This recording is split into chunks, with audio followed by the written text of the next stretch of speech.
That's pretty cool, isn't it? I mean, from down on the island, he comes and does what he does.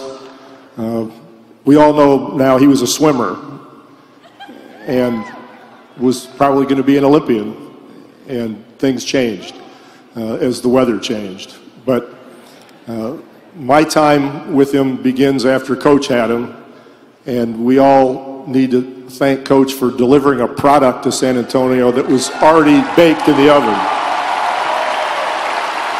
We didn't have to do much because of what Coach Odom did at Wake Forest, and that's not an exaggeration, that's the truth. Timmy was very, very ready to go when he got here.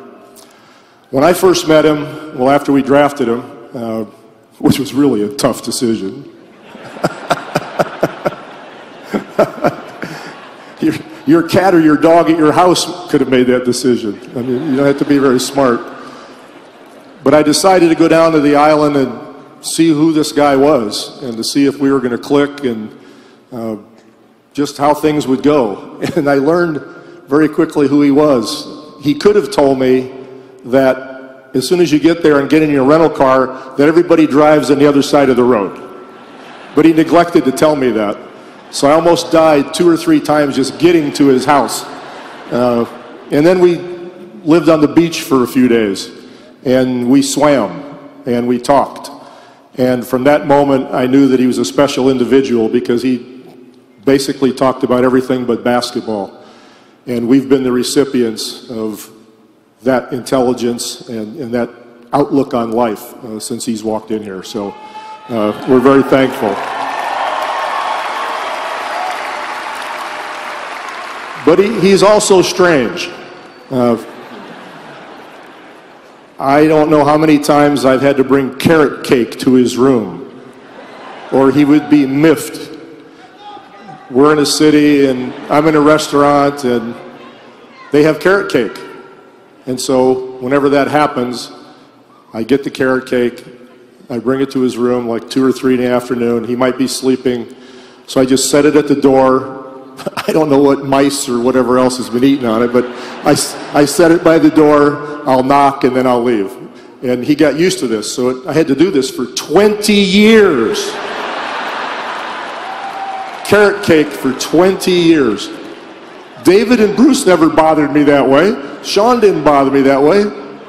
But, you know, Timmy's special, so he had to have carrot cake, you know. The first practice is his gym shorts are backwards.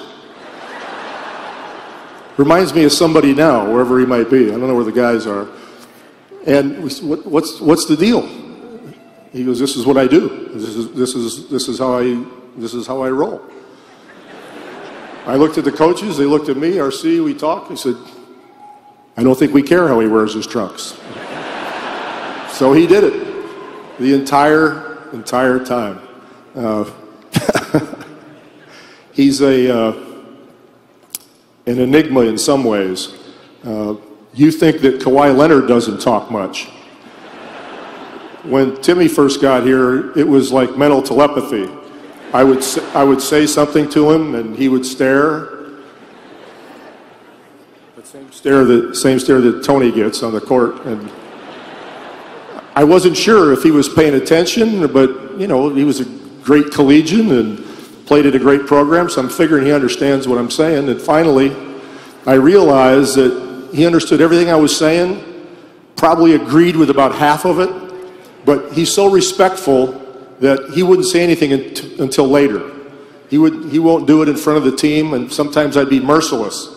And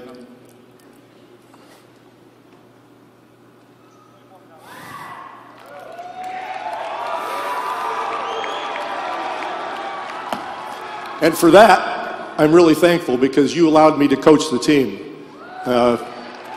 If your superstar can take a little hit now and then, everybody else can shut the hell up and fall in line. And that man did that for me. He allowed me to coach.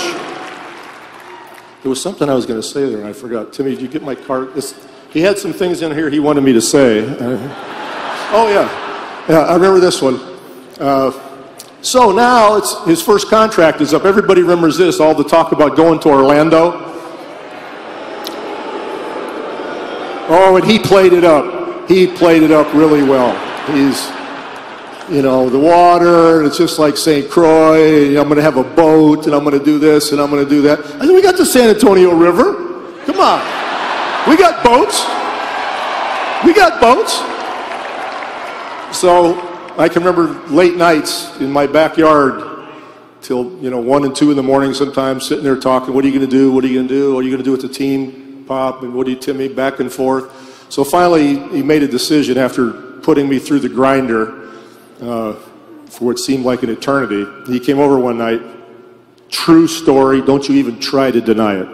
True story. He thinks it's funny. He walks in, he says, Pop, before we sit down, I got to just tell you, I'm going to go to Orlando.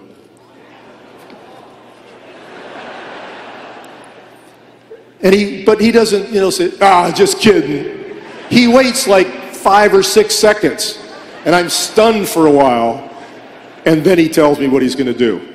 I think I jumped up in his arms and hugged him or whatever I did. I don't remember. But these are the things that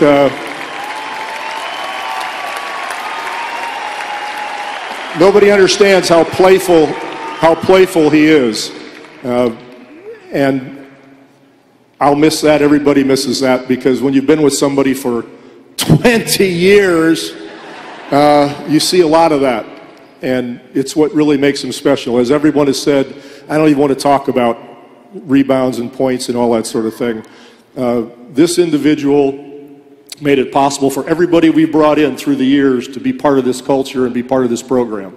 And he's demanding. He's very demanding. I mean, I can remember when Manu Ginobili came, Timmy was not impressed. Huh? See? Timmy was, I remember this stuff, Timmy. He was, because I was saying, hey, we got a guy coming. Timmy, you're not going to believe this. Blah, blah, blah. He does this. He can do this. He's got the heart of a lion. He can blah, blah. Yeah, okay, Pop, sure. When we see it, we'll see it. So what happens? Manu comes, and the minute he gets here, he has a bad ankle. And he looks like RC and I as a player. He doesn't look that good. And Timmy just kind of looks at me like, yeah, okay, that's Ginobili. Great, Pop. So as luck would have it, we finally decided to sit Manu and wait till January, make sure he got healed. And when he came back in January, he was a monster. But Timmy's never said thank you, or I was wrong, or I don't remember anything like that. Maybe later on tonight, maybe you'll admit that. I don't know.